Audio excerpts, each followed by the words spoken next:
and Kenyans will have to wait a lot longer before they know who will be the presidential flag bearer for the National Super Alliance. As our reporter Murimi Mwangi now tells us, a recent popularity poll by research firm INFOTRAK may have complicated matters for NASA, with claims of internal influence in the poll findings.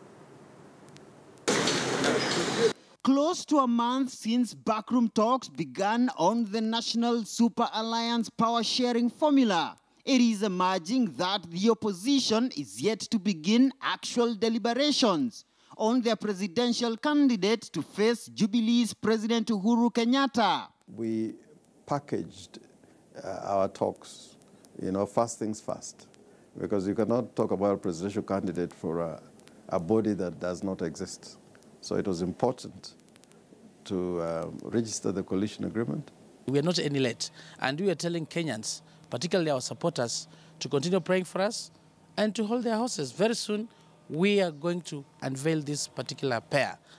Siaya Senator James Orengo and Kiminini MP Chris Wamalwa, who both sit in the 12-member team leading the talks, denied reports of an imminent fallout in NASA, even as they confirmed fears of most opposition supporters that the uncertainty on NASA's August 8th lineup could drag on past next month.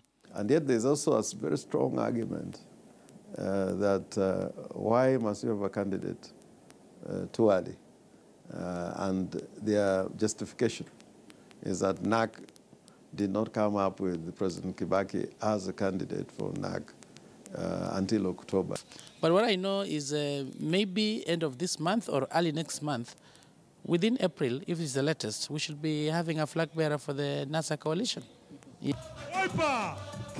But sources within the opposition indicate that a recent INFOTRAK survey that placed Raila Odinga's popularity among NASA supporters at over 68% could be behind the latest standoff in the opposition.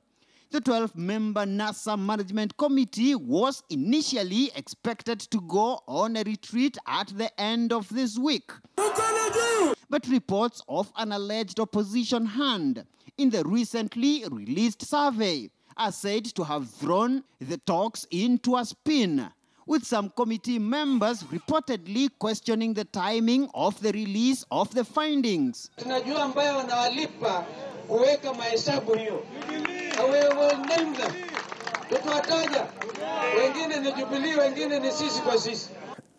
There are things which are said here and there by a presidential candidate being one of the principles, is fair and square, because everybody must sell himself out there, talk about themselves, and in the business of politics. You are telling these people who are releasing these opinion polls to desist.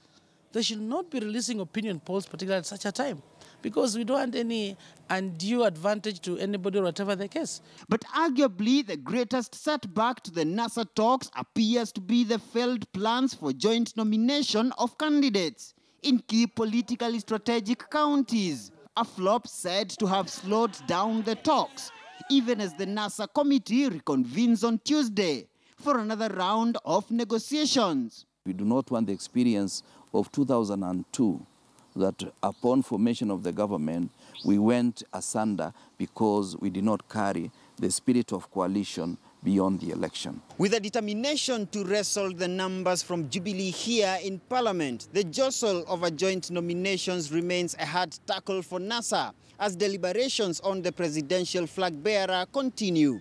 Murimi Mwangi, KTN News in Nairobi.